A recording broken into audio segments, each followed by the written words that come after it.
Welcome to the show. It's yet another episode of Coffee Break right here with me, Harold and Menya. Now, today's episode promises to be great. Now, this is our last episode for the first season. Thank you so much for sticking with us. Our guest for today is one young man who has definitely grown and warmed himself into the hearts of Ghanaians home and abroad. I first discovered him on one of our comic shows right here. When I bring him on, you are definitely going to know what I'm talking about, okay? If you're watching on YouTube, don't forget to subscribe, like, and share this amazing interview. And of course, drop your comments underneath the video. If you're watching on MX24, do head out to our socials on Twitter at CB with Harold, on Instagram also at CB with Harold, and drop your comments. We'll be back after this. Stay with us.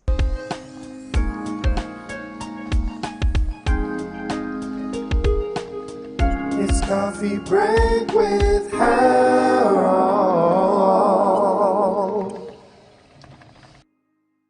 Guys, our guest for today's episode is the one and only NGO, Nana Gyasi Owusu. Welcome to the show, bro. Thank you. It's good to have you. It's good to be here.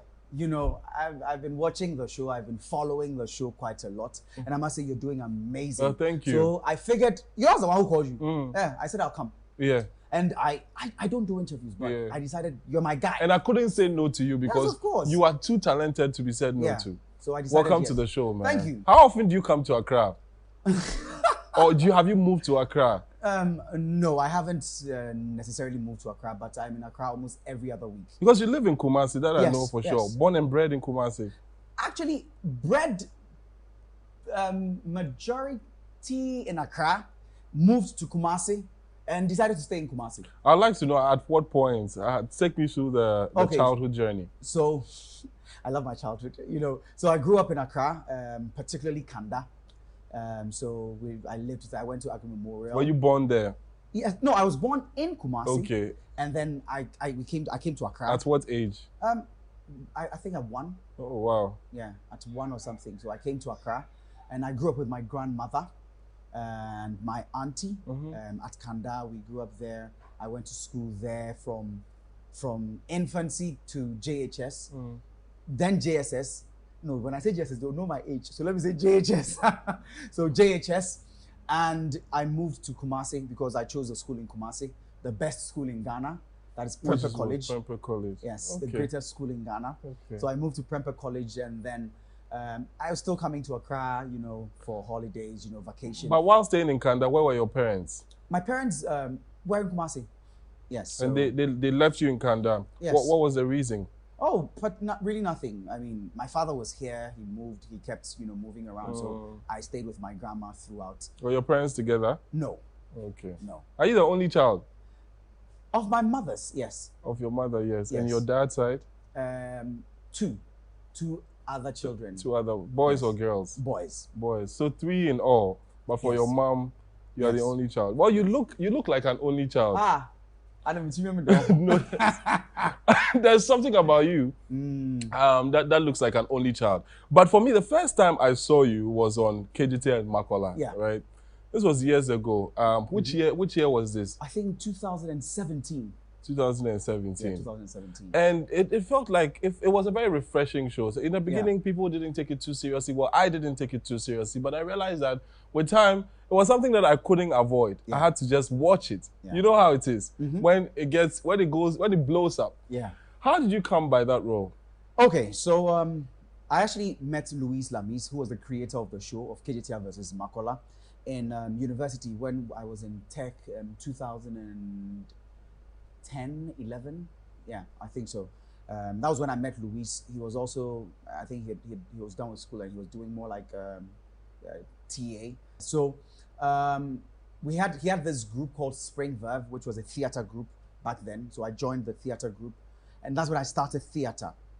So we were doing theater for a while, myself and Louise, for a long time. Fast forward. What did you study in tech? I actually majored English and minored political science. So it was nothing related to theater, but No. you just joined. No. Was it out of passion or you needed some money or? Actually, you know, right from infancy, you know, my school was in Kanda. So the whole acting thing, and it started from infancy. I did toddler's time, children's own, you know, kwasasa. You liked it. Oh, you Yeah. did Kwasasa? Yes. Oh, yeah. I used to have hair. I see. Yes. And I also did a commercial on TV. That was in GSS. You look like someone who would do Kwasasa. Go ahead. Yes, so there was this commercial on TV back in GSS, Abui, Logozo and Abui, this TV thing or a classroom setting. So the acting thing was something that I think I really loved, but I never really, paid attention to it much until university. So when I got there, I saw the opportunity, like, I mean, why not? Let me just try my hands on it. And then I actually realized I was pretty decent at it. So yes, I decided to, take it through it. And I was very passionate about it. I loved every bit of it, stage and acting. And yeah, fast forward 2015. So which period was this? All that time doing the theater in tech? Yes, that was around 2010. Okay. 2010, 11, 12, 13, 14. And that's when I moved to Love FM. I started radio at Love FM. That was around 2014. Actually started 2012-ish, and then, 2014, 15. We also started a show on Love FM called the PM Show. So the PM Show is it was a drama show which had a lot of other segments, and one of the segments was the courtroom drama.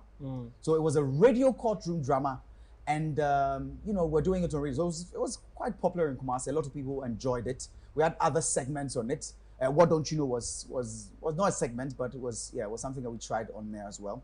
So after 2017, we did it for about 2 years. We stopped the radio thing, and then Louise just decided that, okay, so why don't we put this on film? Was Louise at the radio station too? Yes, Louise was, at the time, he was the events manager then. Yeah, okay. And I was the radio presenter. Okay. So he says we should just put this on film. So it was myself, Louise, Richmond, that is Lawyer NT. Yes, we were the main creators of the show, and we had other people also supporting us. And then we just went, and then we did a few episodes. Back then, we had just a few cameras and stuff. The quality wasn't as good, but we just released a few teasers on social media. And then we just woke up one morning, the thing just blew up. Everybody was putting on their statuses, people were sharing it, all of that. And we're like, okay, so what's going on? And basically that was it. All right, guys, so we're still hanging out with NGO right here on Coffee Break. If you're watching on YouTube, please drop us a comment. Let us know what you think. If you're watching on MX24, of course, head to our socials and drop your comments at CB with Harold on Twitter and on Instagram. Stay with us. We'll be back after this. It's Coffee Break with Harold. When you got on the set the first day to do KGT and Makola, to put it on film, did you anticipate that it will go viral? No, we didn't. We didn't really anticipate it'll go viral. We're hoping that we'll create something different. That's what we've always wanted to do. Create something exciting, something different, something positive. Because we realized there was a thing about comedy in Ghana where people had this perception that comedy has to do with insults. You have to insult before, it becomes funny, So we decided to do something that is clean, devoid of insults or, all these controversial stuff.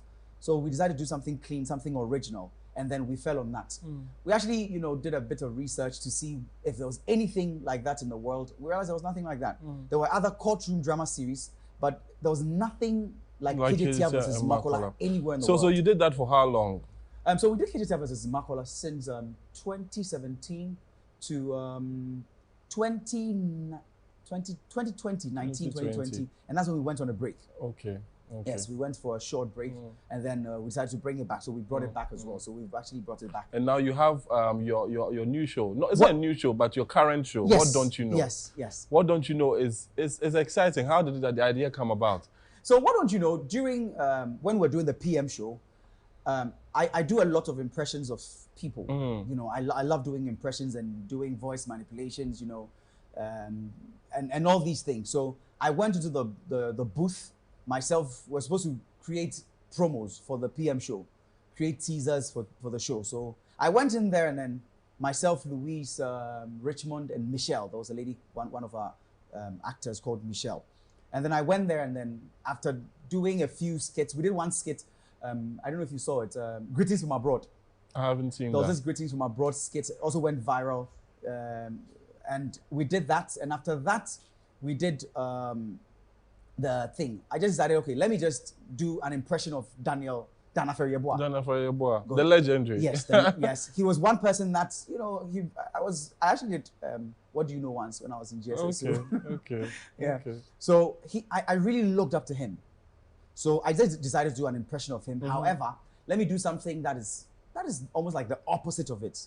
Okay. So I did What Don't You Know instead of What Do You Know? So What Don't You Know was your creation or is your creation? Yes, originally. So I said, okay, so let's do this. So I'm going to do the quiz master, and then the Louise, Richmond, and Michelle, they're going to be the contestants. So I just asked them, silly questions. And then they just, spontaneously. One thing about us, we never script anything. Even KJT versus Makola, we never scripted a line. And we've done almost 200 episodes. So everything is spontaneous? Everything is improv. Everything. I mean, the only thing we do is we just have the case. We create more like a writ of summons. Like a case, like a study case. That is what we do. So everything we do is 100% improv. So we don't rehearse, we don't do anything. We just go and then we just go. Would you say acting is lucrative? Okay. Honestly, here in Ghana, I think you must have other things doing.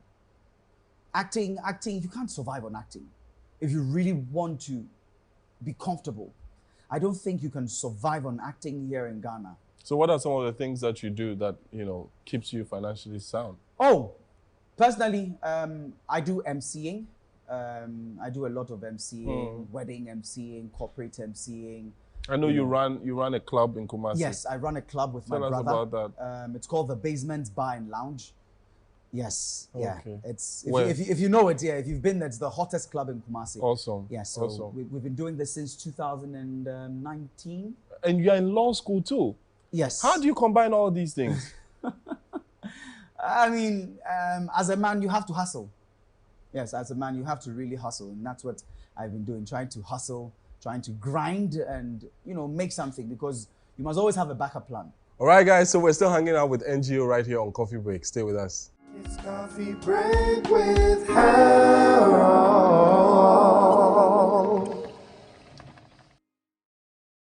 When I look at you, I see a very hardworking young man who is very, very passionate about what they do. Yeah. Not craving for attention or anything, just passionate to create something. That's what I see in you. Is that part of your childhood that has made you who you are today? I think so. I think growing up, I've never been somebody who I've always had attention. Everywhere I went, everywhere I've been, I've always had attention. So I never thought it was a big deal, craving for attention. I don't crave for it. What did you use to get attention for during childhood? I was pretty smart. I was actually very smart, and I almost knew how to do almost everything. If I can't do it, I'll learn how to do it. And I would be the best or amongst the best. So it's always been something that has been with me ever since childhood. So I don't really force things. So I do everything. I was Cub Scout leader. I played drums. I was a bellboy. I became school prefect. It's things that you just don't force it. So growing up, getting into this industry has never been something that I was craving for attention. And Luis always told us one thing, that we're not doing these things to be stars. We don't want to be stars. We don't crave to be stars. We're just human beings doing something we love. We're just entertaining people. So it's very important to keep your feet on the ground, because it is very easy for you to let the attention and the whole fame get into your head. But if you have people around you, of course I have people around you who are solid people who remind you of where you're coming from, the principles and the values that you hold, that you must always remember. So that is basically it. And I mean, I come from a very humble background. Because it looks like it. What's your take on LGBTQ and all the brouhaha around it? My take on LGBTQ.